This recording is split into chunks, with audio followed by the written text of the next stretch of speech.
A ver, a veces pasa, eso pasa muchísimo, yo lo hago como mea culpa en los medios de comunicación, que seguimos una noticia, después la noticia sucede y se nos va el amor, es como eso. Es como que, bueno, sucedió finalmente el plebiscito y ya como que ya estamos hablando de otra cosa, pero la verdad es que estamos recién a miércoles, no se nos puede ir el amor porque hay mucho que analizar en este plebiscito. Nos dimos una vuelta larga de 4 años y yo creo que falta... Parece que el amor se había ido antes. El amor se había ido antes. Bueno, ahí lo escuchan. Max Colodro, analista político, sociólogo, doctor en filosofía y académico de la Universidad Adolfo Ibáñez, como cada miércoles con nosotros. Muy bien. Hola, Max. Aquí estoy. Qué bueno Buenos verte, días. Max. Y hoy día nos acompaña Claudio Fuentes, cientista político, académico de la UDP. Le damos la bienvenida, Claudio. Muchas gracias. Qué gusto que Hola, estés Claudio. acá. Buenos días, Claudio. Gracias. A ver, hablemos de ese amor, de ese amor veleidoso que estamos teniendo en el país. ¿Cómo entendemos estos 4 años? Y si miramos los resultados, ¿qué es lo que les ha llamado la atención? Estoy pensando todavía darle una vuelta porque aquí no sé si realmente el tema se cierra, no se cierra, pero sí está el hastío de la ciudadanía. Claudio Fuentes, ¿cuál es tu análisis como inicial de la estela que deja? Están recién apareciendo datos, ¿no? Sí, recién están apareciendo datos. Yo creo que hay que esperar el famoso pistoleo del CERVEL que pasa como 6 meses después para ver así como mucho más concretamente cómo evolucionó y cómo se dio la elección. Sin embargo, yo creo que sí se pueden hacer algunos elementos. Primero, en la foto grande, obviamente, yo creo que hay una incapacidad de las élites políticas y sociales de llegar a acuerdos. O sea, yo creo que sí hay un elemento clave que se muestra de todo el proceso, desde Bachelet hasta los 3 procesos, es que la ciudadanía castiga aquellas propuestas identitarias, programáticas, partisanas, donde no hay una voluntad de acuerdo mayoritario. Yo creo que eso es lo que sucedió, una percepción de que esto no estaba, no convencía a las mayorías. Ahora, después de ese grito que da la ciudadanía en esa votación, el mundo político tampoco sigue todavía sin llegar a acuerdo. ¿Cómo lo ves, Max Colodro? Yo creo que en el fondo coincido con Claudio. Aquí el problema sustantivo es constatar finalmente que después de 4 años ni las instituciones ni los representantes políticos, el sistema democrático finalmente, que fue el que le encontró este cauce a un momento muy crítico que fue el momento del estallido social, bueno, finalmente la civilidad no fue capaz de encontrar un final para ese camino, una meta para de llegar a la meta en este camino. Y creo que eso es lo más... O sea, yo lo mencioné por ahí el otro día. Si tú lo piensas, las 3 constituciones que han trascendido en la historia de Chile y que han enmarcado nuestra idiosincrasia, las 3 han sido constituciones cívico-militares. La del 33, después del triunfo del IRCAI de los conservadores, con el general Prieto a la cabeza, un gobierno cívico-militar. Después la del 25, luego el Ruido de Sables, una junta militar que negocia con Alessandri, y después la constitución de una dictadura. Sí. Entonces, si tú lo miras en perspectiva histórica, la señal que nos deja es bien triste. O sea, la civilidad en democracia a través de el sufragio universal no fue capaz de encontrar una vía para poder llegar a una constitución. Claudio Fuentes, ¿cómo ve esa mirada de la Constitución? Que ahora, como decía Claudia, nos pusimos a hablar de otra cosa ya. Ya pasó, ¿no? Pasó y seguridad, economía, pacto fiscal, previsional. ¿Deberíamos darle una vuelta más larga a lo anterior? O sea, Que ya no enamoraba, ya no era muy atractivo antes. no, efectivamente yo creo que, a ver, si bien pasó desde el punto de vista del debate constitucional propiamente tal, ese momento constituyente, yo creo que efectivamente murió por un tiempo. Y por un tiempo largo. Yo creo que estos son ciclos largos, no ciclos cortos. Si bien hay el elemento de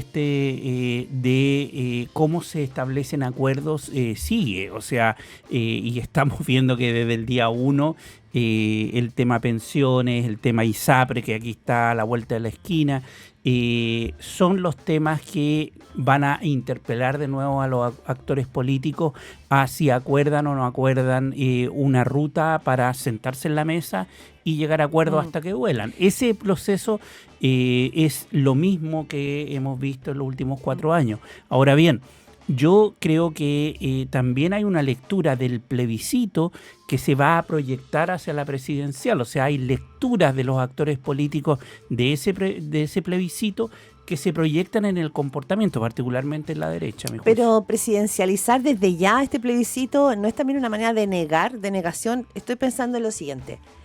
Esa foto del 15 de noviembre del 2019, con toda la clase política sentado y con rostros llorando, con rostros de rabia, resignación. Recordemos lo que era la cara de Jacqueline Farnesel-Berrier cuando presidía la UDI. Inolvidable. Pero eso significaba, en la palabra que ocupa Claudio Fuentes, cuando dice hay que negociar hasta que duela o hay que acordar hasta que duela, ahí dolió. A la derecha le dolió. En esta vuelta, después de 4 años, de 2 procesos constitucionales que la gente dijo, no quiero tan de izquierda, tampoco quiero tan conservador ni de derecha, ahí no hay foto común. Esa imagen no se vuelve a repetir. Si sabe ciudadanía, entendimos el mensaje y por lo tanto vamos a acordar, no sé. Entonces, si esto va a tener proyección presidencial, pero no tiene como retorno un cambio en la actitud de la política, ¿qué se puede esperar, Max Colodro? ¿No te frustra eso un poquito? Una cosa, sí, sin duda, y yo creo que lo que lamentablemente uno puede esperar viendo las señales que hemos observado, no solo en estos 3 días, sino que también antes, que son sí. De alguna manera las señales y las evidencias que explican el por qué el proceso fracasa 2 veces. Yo creo que la clase política va a entrar en la lógica electoral muy rápido. Vamos a tener ahora este pequeño receso de las semanas de fiestas de fin de año, después nos vamos de vacaciones, como buenos chilenos que somos, en enero y febrero. Se me olvidó todo. Y en marzo vamos a estar en lógica electoral. Con las municipales. O sea, tenemos primarias en junio. Sí. Tenemos primarias de gobernadores y de alcaldes en junio. Exacto. El país va a estar ya enrielado en esa lógica. Y en octubre son las otras. En octubre son las otras y el país ya está con los candidatos presidenciales desplegados. Y tú miras que en general la única lectura, la única bajada que se ha hecho, o la principal al menos que se ha hecho desde el mundo político, es la que tiene que ver con cómo afecta esto a Kast, cómo afecta a Evelyn Matei, cómo instala y refuerza eventualmente la posibilidad de Michelle Bachelet en el mundo de la centroizquierda. O sea, ya la lectura es la que tiene que ver con el escenario presidencial. Claro, lo que decías tú, Claudio Fuentes, la presidencialización del debate. Sí, pero es que yo creo que esto nació presidencializado. O sea, no es que ahora se presidencialice, no es que ahora se les ocurrió. O que vayamos a releer los datos, sino que nació así. Yo creo que desde el punto de vista de la derecha, acá hay una lucha por la hegemonía entre republicanos y Chile Vamos, y eso es evidente y fue evidente en el Consejo Constitucional. Kast optó por decir, esta va a ser la constitución más conservadora, etcétera. Chile Vamos quedó en un lugar más secundario, y yo creo que el dilema para ellos hoy día es o se mimetizan y se suben al carro, o se diferencian. Y hasta el día de hoy yo creo que están más mimetizados que diferenciados. Pero tú dices, por el lado del oficialismo no había un interés electoral presidencial en la discusión, pensando que ellos mismos lo proponían. Oye, necesitamos esto para hacer nuestro nuevo proyecto de país. Ahí yo comparto, ¿no? con Max que en el caso de la izquierda el problema... Que no tiene candidato por lo demás, el problema es que ningún nombre que asome. El proyecto alternativo era el texto actual y por lo tanto no tenían posibilidad de... O sea, eran como resistir. Pero yo creo que en este caso, durante la campaña electoral, efectivamente la figura de Bachelet vuelve y se instala como, y de hecho ya está sonando, como una posibilidad frente a la emergencia de Kast.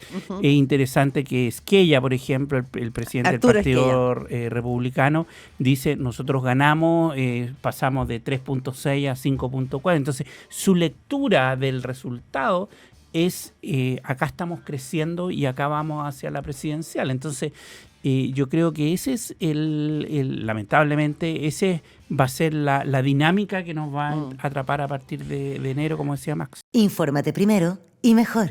Primera pauta, en la 100.5. Estamos de regreso cuando son las 8 de la mañana con 35 minutos con nuestros columnistas de hoy miércoles, con Claudio Fuentes, cientista político y académico de la Universidad Diego Portales, y Max Colodro, analista político, sociólogo, doctor en filosofía y académico de la Universidad Adolfo Ibáñez. Bueno, tú querías decir algo, Max Colodro, de lo que veníamos y después Sí, retomamos y vamos yo a temas. quería decir que finalmente tú te das cuenta de que la magnitud del error, de la falta de cálculo y de previsión de la derecha, sobre todo del Partido Republicano, que intentó convertir esto en un plebiscito respecto del gobierno de Gabriel Boric y terminó siendo un plebiscito sobre Kast. Es Igual verdad, que la tienes segunda toda la vuelta, razón. igual que la segunda vuelta. Tienes razón, se le devolvió la pelota. Y sacó exactamente lo mismo que en la segunda vuelta y mostró, por lo tanto, que tiene un techo muy difícil de mover. Y por lo tanto también eso tiene implicancias para la elección. Porque bueno, un candidato que no logra y que te muestra que tiene un déficit estructural para poder llegar a la mayoría absoluta, es un candidato que más allá de los buenos o malos resultados termina siendo finalmente un candidato testimonial. Bueno, y el Evelyn piso, Matei. y el piso, perdón, no tampoco no es, si lo mirara él del otro lado, O sea, un piso más o menos seguro. El piso puede ser bueno, el piso efectivamente. Claro, pero no te da un... El no te da la banda presidencial. 35% que sacó el 7 de mayo es espectacular, pero si el techo está muy bajo en relación a ese piso y no te permite cruzar el umbral del 50% y estás siempre a más de 5 puntos del 5%, del 50%, Sí. es un problema. Y también lo decía ayer Evelyn Matei en una entrevista en una radio amiga, decía, ojo, que el que crea que este 44, 45% es de él, perdón, este porcentaje no tiene ni nombre ni apellido. Entonces Evelyn Matei de alguna manera también sale a decirle, mire señor, ese no es ni su piso, puede ser su techo, pero no es su piso, porque en ese piso también puedo estar yo, ¿no? Claudio Fuente. Porque es lo que tú decías, la pelea presidencial entre dos figuras clave instaladas en la derecha. Sí, y efectivamente yo creo que ahí se va a abrir la dinámica, una dinámica que vamos a ver qué va a pasar en las próximas semanas, porque tiene materialidad esa tensión que hay entre Chile Vamos y Republicano. ¿En qué? En el pacto electoral municipal. ¿Va a haber acuerdo municipal o no? Eso se tiene que resolver de aquí a marzo, abril. Segundo, los proyectos de ley que se están discutiendo. Es decir, me subo al carro de ser duro con el gobierno y negarle la sal y el agua, o establezco la idea de Pablo Longueira a principios de los 2000 de el consenso, y en donde cruzo la vereda, el río, y empiezo a establecer una política de grandes acuerdos. Eso yo hoy día no lo veo, y eso depende de Renovación Nacional, de Bópoli, de la UDI, de diferenciarse de lo que es la estrategia hoy día de republicano, que es confrontacional. ¿Y tú sientes que no tiene que el oficialismo también salir de esas bases que, bueno, ya no es el programa de gobierno original, algo ahí se movió? Pero totalmente, pero ahora ceder más para poder llegar a algo, porque no tienes mayoría, tú eres el gobierno, tienes otra responsabilidad. Totalmente, para bailar tango se requieren dos, y ahí va a ser muy importante que el gobierno juegue esa carta, es decir, y ponga las zanahorias correctas para decirle, oiga, le estoy ofreciendo sentarse en la mesa. Una oferta irrechazable. Acá hay cosas concretas que podemos hacer, mejorar las pensiones, etcétera, el etcétera. 3-2-1 que puso el gobierno, ayer nos decía Javier Macaya, dijo, ni nos preguntaron, llegaron, le tiraron 3-2-1. Tomen, ahí tienen otra... Dijo, Por ¿por eso, qué no lo conversamos? eso depende del buen arte de la negociación, y vamos a ver ahí no si... hubo, dice Macaya, por lo menos nos dijo ayer. Vamos a ver si efectivamente se materializa en el tema. O sea, hay temas muy relevantes, donde está el tema pensiones aquí a la vuelta de la esquina, el tema ISAPRE está reventando, y por lo tanto existe la posibilidad de poner esa zanahoria y dividir a la derecha. Ahora yo no sé si efectivamente se va a lograr eso. Max Colodro, tú ponías el punto en José Antonio Kast y en Evelyn Matei, ¿no es cierto? Como dos figuras, un poco como se reordena, porque finalmente el plebiscito también tiene un efecto ordenador respecto del posicionamiento y los liderazgos. En el mundo del oficialismo, léase socialismo democrático, Aprodignidad, no hay figuras tan claramente instaladas. Se habla de Camila Vallejo y Carolina Toá, pero son ministras. Pero probablemente el dato es que podría aparecer acá una nueva carta, que sería Michelle Bachelet, que se jugó por la opción y que le habló directamente a las mujeres, que fueron un factor importante en esta elección. ¿Bachelet está de regreso? Yo creo que sí. Yo creo que sobre todo, más allá de sus ganas y de su interés real en participar de esta nueva campaña presidencial, yo creo que en su mundo Les dio apetito. se ha ido abriendo un espacio en el cual lo que se ha ido constatando, por lo que entiendo, en las conversaciones entre la centroizquierda y la izquierda, es que tanto Camila Vallejo como Carolina Toá están bien aspectadas, pero no logran despegar. Están en torno al 5 o 6%, y que si esa situación se mantiene hacia adelante, la única figura hoy día en Chile que estaría eventualmente en condiciones de sumar desde la democracia cristiana hasta el PC y el Frente Amplio se llama Michelle Bachelet. Y que en ese caso Michelle Bachelet puede eventualmente ser Ahora, una buena carta. ha dicho que no le gustaría ser Que candidata. no le gustaría, pero tampoco lo ha negado tan claramente, que no sería bajo ninguna circunstancia. No me dejan otra, podría ser algo así, ¿no? Dijo algo así. Algo así, ¿no? No me gustaría estar en esa situación, dijo. Oye, Pero a lo mejor tiene que estar ¿y en eso esa cómo situación? habla del sistema político, de la evolución de nuestro sistema político, Claudio Fuentes? Hay que darle una lectura de ese punto de vista también, porque mal que mal a esta altura estamos hablando de Michelle Bachelet, incluso se ha hablado un poco de Sebastián Piñera, porque también aparece en las encuestas, nada de mal. Sí, totalmente. Yo creo que habla de la falta de renovación de los elencos, en términos de que, por ejemplo, las figuras que hay hoy día no... Pero hay una generación nueva en el poder. Sí, pero efectivamente no está funcionando. O sea, de parte del Frente Amplio, por ejemplo, yo creo que salvo Camila Vallejo, no hay un referente claro que esté disputando la posibilidad de ser candidato presidencial o candidata. Y yo creo que el tema del Partido Socialista es bien impresionante, porque el Partido Socialista hay algo de renovación, hay nuevos elencos, hay nuevas generaciones, pero tampoco aparece una figura. Y en eso yo creo que la figura de los expresidentes, yo siempre he sido partidario de que, como en Estados Unidos, que vayan 2 veces y chao y nunca más. Porque eso estaba en la propuesta constitucional. Claro, porque es un tapón ¿Eso te para gustaba, la renovación. ¿Te gustaba eso, Claudio Fuentes, en la propuesta constitucional? Sí, ¿no? esa parte ese punto está bueno. Sí, yo creo que sí. Bueno, ahora en ese ánimo de acuerdos que estábamos hablando recién, acusación constitucional al ministro Carlos Montes. El viernes decía Eric Aedo, diputado de jefe de bancada de la ADC, había agua en la piscina para una acusación constitucional. Después del plebiscito dijo, ya no hay agua en la piscina. ¿Por qué? Dice él, porque la gente nos dijo que estaba hastiada de la clase política que se lleva a los golpes y teníamos que llegar a los entendimientos.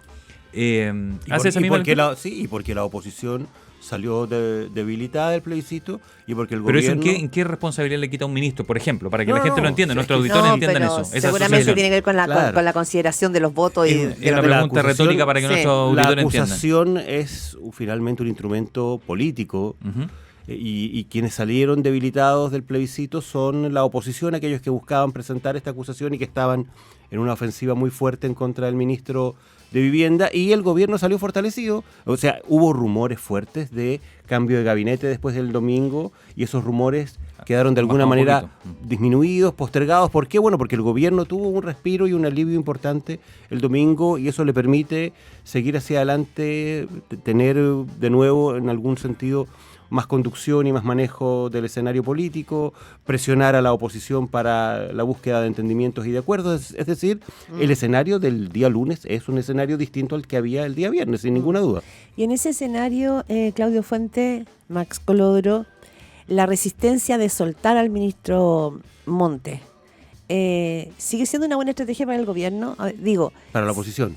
Para el gobierno. ¿ya? Porque finalmente... de no soltarlo en el sentido de mantenerlo. Mantenerlo, defenderlo, que también lo hicieron un largo rato con Yoyo Jackson. O sea, como que el impulso del gobierno es a defender a su figura, pero la figura Tiene costo, ¿no? La figura de Miguel Crispi, ya ahora desde el Partido Socialista están diciendo que es una figura incómoda.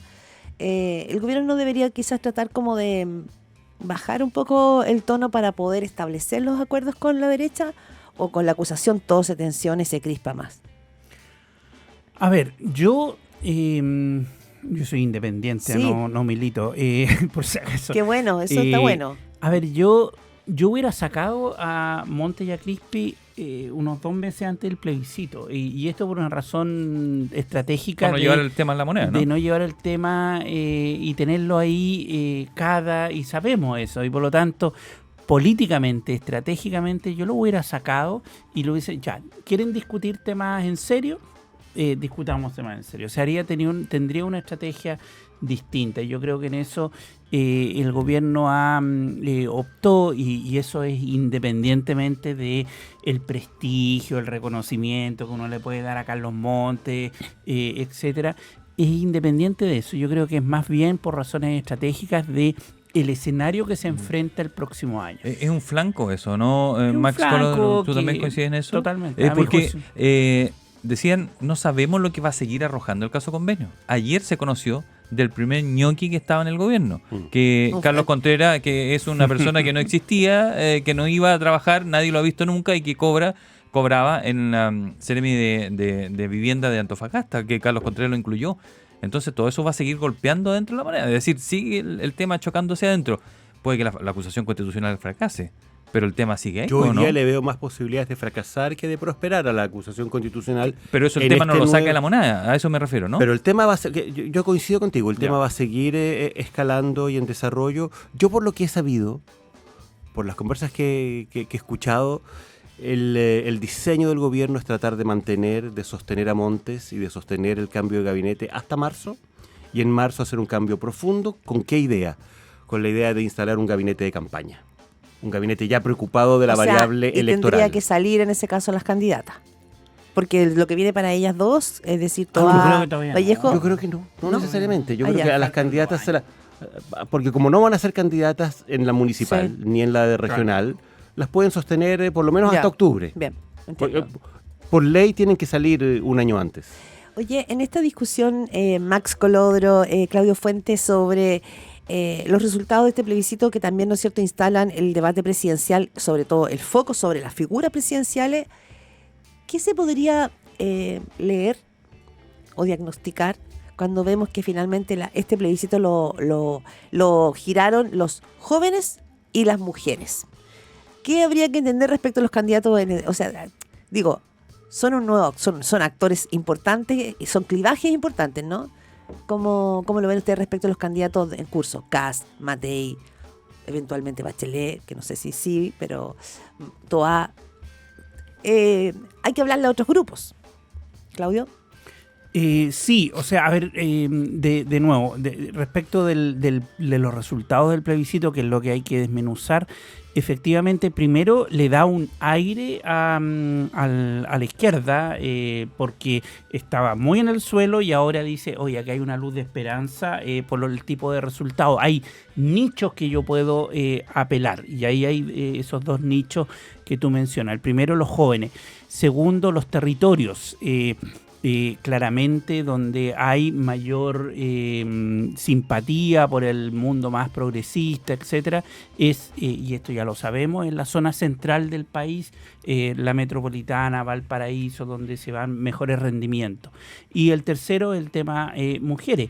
Es curioso que mujeres generalmente tendían a votar más conservadoras, ahora tienden a votar un poco más progresistas, y por lo tanto, entonces lo que vamos a ver son campañas de nichos, apelando a ciertos hacia los temáticas, jóvenes, por ejemplo. y dado que el voto obligatorio llegó para quedarse, por lo tanto son discursos más nacionales, no son así como temas muy chicos que movilizan a las clases medias altas y se acabó, sino que va a tener que apelar a nicho. Entonces se repone el tema del medio ambiente, el cuidado de la naturaleza, el tema de derechos reproductivos y sexuales. O sea, vamos a ver ese tipo de dinámica en las campañas. Pero, Max Colodro.